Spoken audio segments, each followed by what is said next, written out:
Alors, si tu veux résoudre un hallux valgus, c'est possible, mais il faut éviter l'erreur classique qui est valable pour tous les symptômes, c'est de se concentrer sur le symptôme. Je le rappelle, le symptôme n'est que la résultante d'un ensemble de mécanismes mis en place par le corps pour retrouver l'équilibre.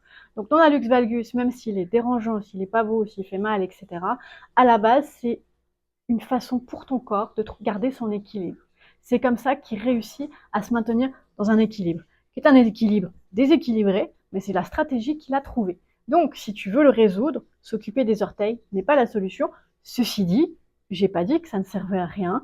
Bouger ses orteils, c'est toujours utile, surtout que ça va travailler le système digestif. Donc, c'est pas inutile, ok? Mais ça ne résoudra pas le problème, ça va le limiter, ça peut éviter les douleurs.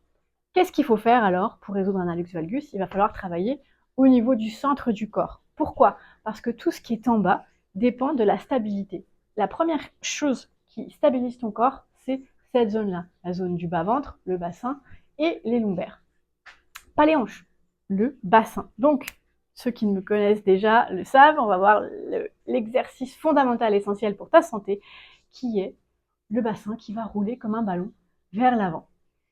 Tu imagines que ton bassin est un ballon et tu essaies de le faire rouler vers l'avant. Alors, il y a une image que j'ai faite hier dans une vidéo, c'est Aldo, tu sais, qui roule des mécaniques, hein, Aldo qui roule des mécaniques, eh bien, il sort la poitrine, le ventre est vers l'avant, les fesses sont vers l'arrière. Pour mesdames, on sort la poitrine et on sort les fesses aussi. D'accord?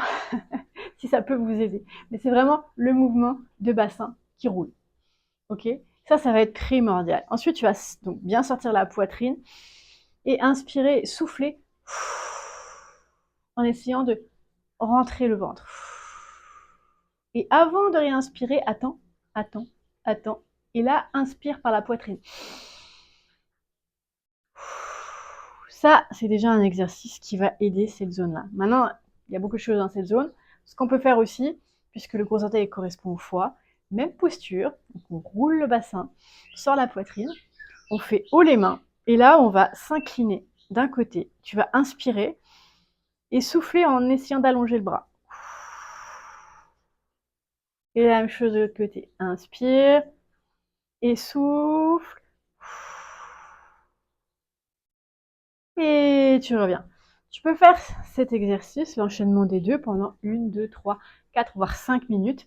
Ça va travailler sur cet équilibre-là et sur le foie. Le gros orteil dépend de l'équilibre neuromusculaire du système digestif et notamment du foie. Voilà. Si tu as des questions, n'hésite pas à me les poser, à t'abonner, à liker, à commenter comme d'habitude et à visiter www.instrucsanté.com si tu as envie que je te réponde personnellement. À tout bientôt!